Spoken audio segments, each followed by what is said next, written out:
So you did what to your bike? Where are you going, dude?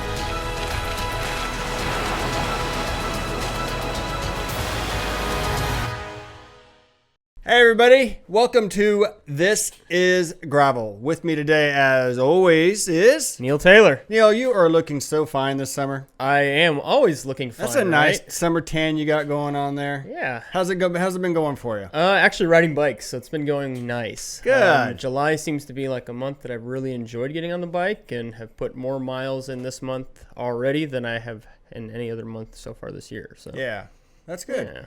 I keep raising and lowering my voice because it drives Matt crazy over there. Nice. Miss driving Matt crazy. But yeah, no, been up to a lot of fun things. Obviously riding bikes. Lunar Kansas. Lunar Kansas just happened a couple of weeks ago, last week. Yeah, not so long ago. Had a good time. Jumped in some random people's swimming pool with producer Matt, which was awesome. It's always good to find a swimming pool in the middle of the country and just dive in. When you're invited, of course. When you're invited. Yeah. I mean, we sort of rode over and invited ourselves, and we then were given the thumbs up to jump in, so... Yeah, I rode by that and thought, no, that's an awful idea. And then met you guys at the halfway, and Matt's like, hey, did you jump in the pool? No. But apparently it was a great idea. We had a blast. It was fun. So what have you been up to, Bobby? Summer's getting away from me. I'm going to admit, I took about 3 weeks off the bike. I went up to, I think the last time we talked was around the time I did Opal Wapu. And shortly after that, I was like, no bike. Maybe one ride a week kind of deal. Just because life catches up during the summer and you have family vacations and the kids are home. And I'm doing, I do real estate. And so I'm at home a lot and working from home a lot. And the kids want to go to the pools. The kids want to go do this. And then the project list kicks in, you know, and all of a sudden 3 weeks have gone by and you've been on the bike twice and it's a lot harder than it used to be. So, but there's we got a ride coming up here pretty soon. We'll talk about it in a little bit, going over to Iceland here tomorrow. And so all of a sudden I had 1 week to get, I might want to start riding the bike again. And so the last 10 days since Lunar Kansas, been doing a lot of riding, just get the legs spinning again. So heart rate back up, every once in a while. So getting used to that whole riding a bike thing again. Right. So when Matt said, hey, get back in the studio, you guys need to do some work again, I thought, okay, it's probably time to get back in the groove. Fall schedule is coming up.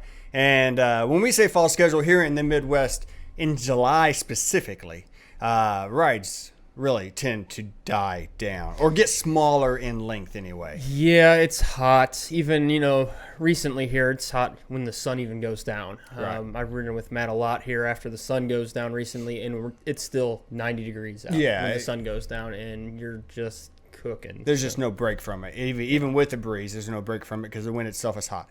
But we're starting to get closer to August, obviously, and you have normally, the spring ride events start kicking up around us again, and so we thought it'd be a good time to come in, throw out a Q&A for everybody, and see what we get. So, boom. I think you need Q&A. to ask the first question. I'll ask the first question. Might have sneaked a peek at. Oh, look at you! You did sneak a peek.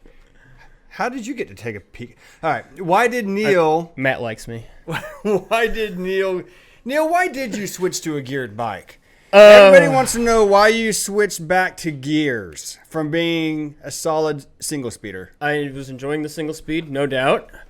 There's part of me right now that still misses the single speed because getting used to riding with gears again is odd. Having said that, there were definitely times where I needed a little bit higher top end speed, especially riding with the high school kids. Oh yeah.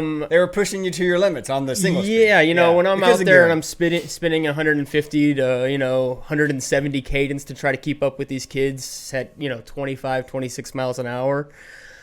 It's a lot easier to do when you have gears. So I thought, you know what? Little investment, put some gears on the bike for right now. At some point, this bike is going back to single speed, and there will be another bike in the future.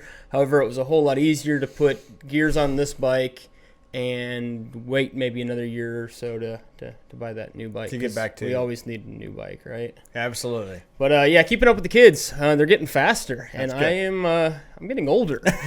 So anything to make that a little bit easier is definitely part of it. And then too, just reality, I need that myself anyways, especially thinking about maybe some other events in the future, maybe some multi-day things.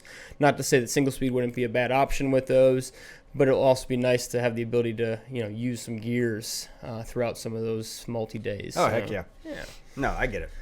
So why did I put gears on my bike? But you don't get to answer that one. But on to question number 2, what's the best low-key gravel rides? Lowkey? Yeah. Lowkey, isn't that a song? I won't sing. I That don't would be know. bad. I won't sing. But that is a song that the kids are singing nowadays. I've noticed. I'm pretty hip to that scene, to that vibe. Is that what they say? Yeah, I think that's what the kids are saying over there. But okay, so the question came in, and they used the term low-key gravel ride. So I'm going to take this term and first define, in my viewpoint, what a low-key gravel ride is. And I'm going to say, a low-key gravel ride is probably a ride that attracts more of a regional rider to it. Maybe not quite the destination ride where you're going to travel, 12 hours to do it. You might. But more of your local scene rides and that kind of stuff for a low-key ride. Yeah. Would you, for the purpose of this question? Yeah, smaller ride. It's not, people aren't traveling usually multi-states to go get there. You might have lower cost of entry, right, that kind of stuff. So from that point of view, I have to answer this I'm going to answer it from our region, right? Because everyone out there might have their own little low-key ride that they go do. So not to diss on anyone else's ride. Our own ride, I would say regionally, I really like the Bleeding Kansas ride. Not that because I won it last year, but the first ride was last year, and the reason I want to say I really liked it, and there are other, like I said, there's tons of great low-key rides around us, but the reason I like that one is because it was different than what we're used to. And I've said it before, the reason it was different is it allows different skill levels to ride together and have a fun day together out on the bike, but still compete overall for a podium spot if you want to push yourself on individual segments that are timed and then accumulated at the end. Yeah. Of the 100 and some mile ride, I think that maybe around 10 to 12 miles of it is actually timed for the win. And I thought that was a neat aspect because you want to ride, you want to have fun, you could care less about the podium. Yeah. You got a buddy who is a little bit more competitive, wants to go for it, you get to hang out all day together. Yeah. And that's why I like that ride. So cool. I was thinking about a couple different rides that came to mind, but one that I really enjoyed that I've gone to in the past few times is Pony Express up in Marysville. Fun ride, small ride. They they cap it off pretty low. If I'm not mistaken, for their 120-mile version, they cap it at 100. So it's not one of these events where there's going to be hundreds of people coming back every year talking about it. They also have team options, so you can go up there and you can kind of race it as a relay.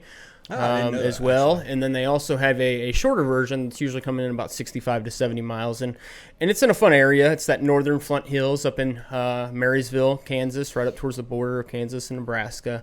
Like I said, I've gone there in the past and just had a blast. It's a nice, cool, small town. They all get behind it. They have a lot of post-race events that are kind of going on around the downtown finish line.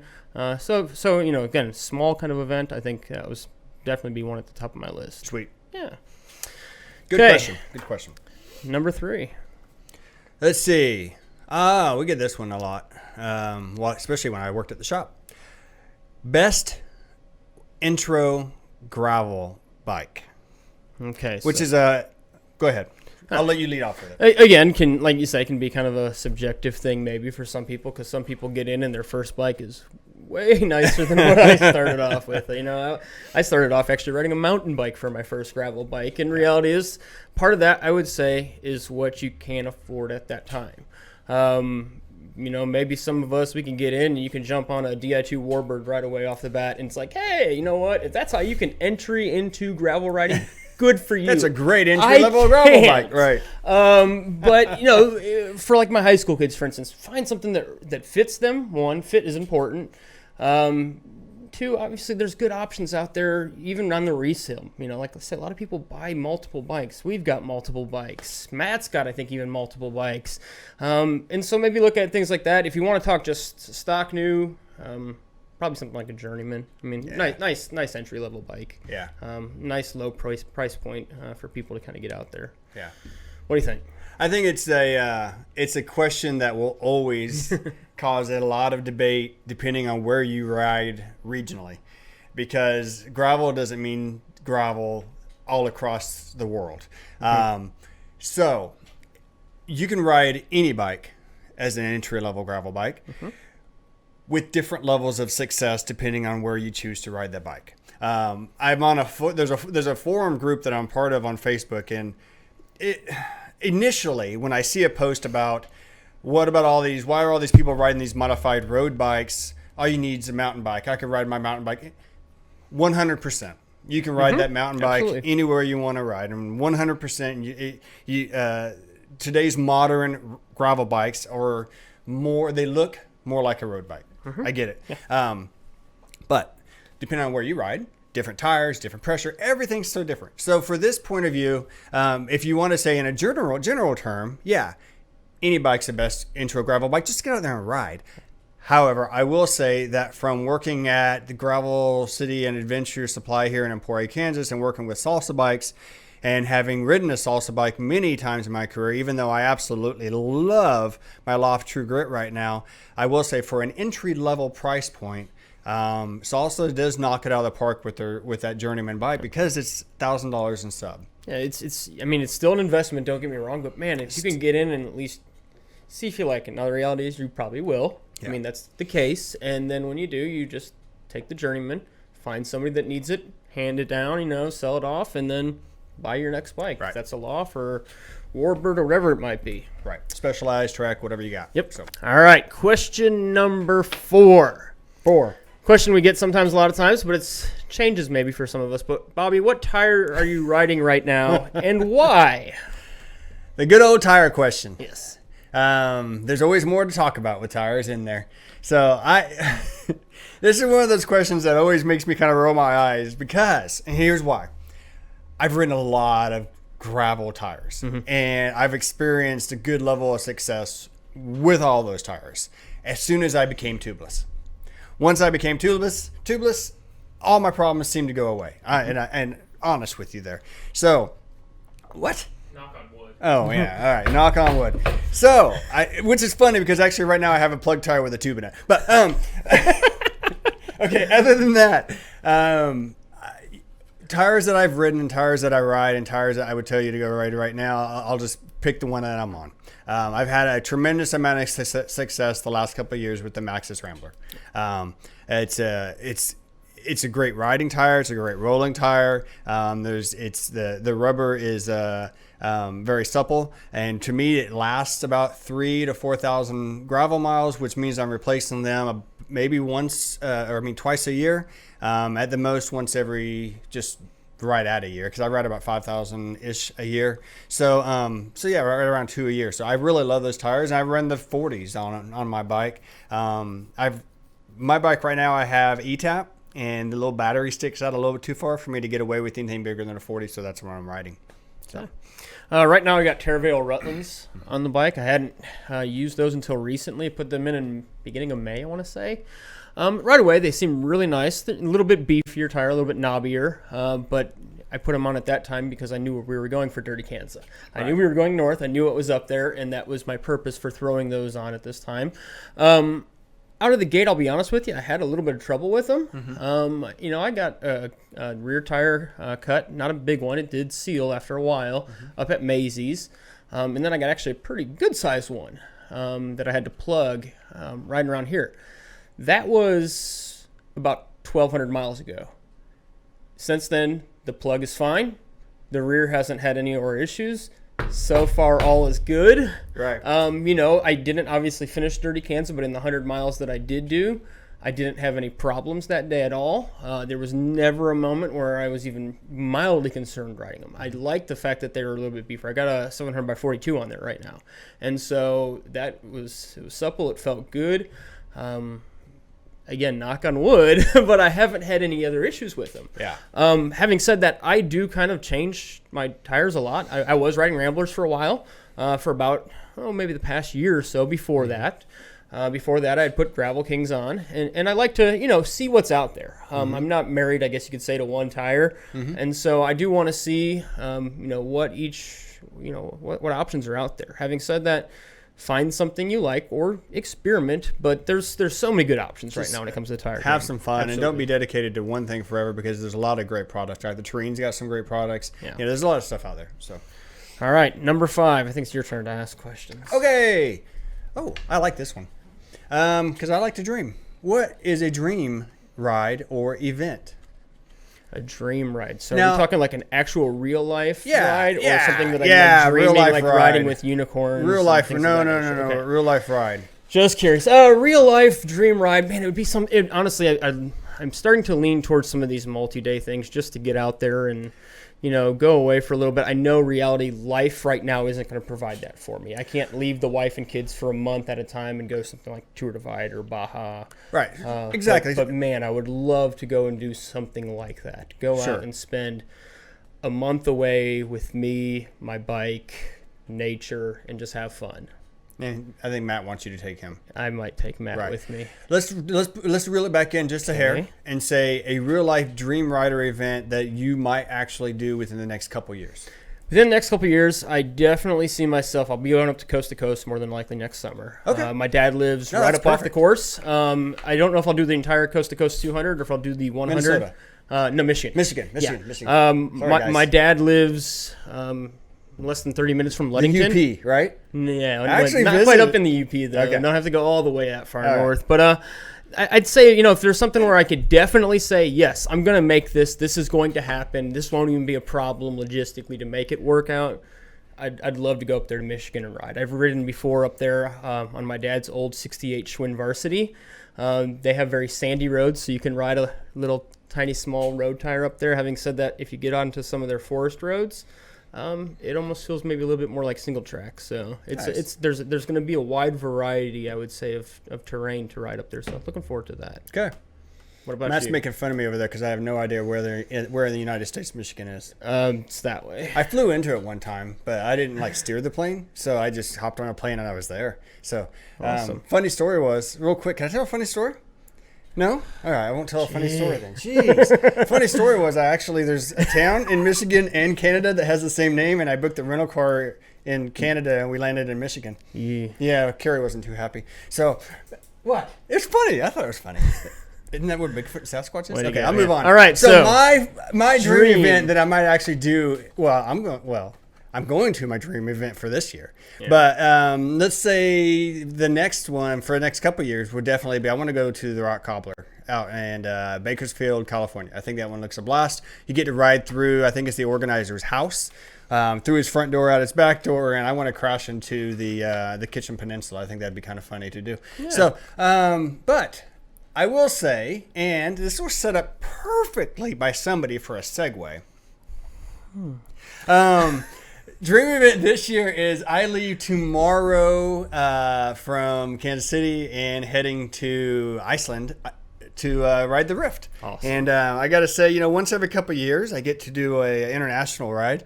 I did the Dirty Reaver a couple of years ago, and so this year it's going to be the Rift with so good friends that we've all kind of become friends with from Lauf Cycles up there, and go visit their home headquarters, drink coffee with the guys. Drink a little extra with the guys and gals there, and then we're going to go down and ride 120 miles down in southwestern Iceland. I'm still trying to get my grip around how everything probably really flows. close to Michigan. Right. All I know is that the real cool thing about it is there's one highway that goes around the entire island, so you just follow that highway. Awesome. But I can't even fathom. They've sent pictures out and everything.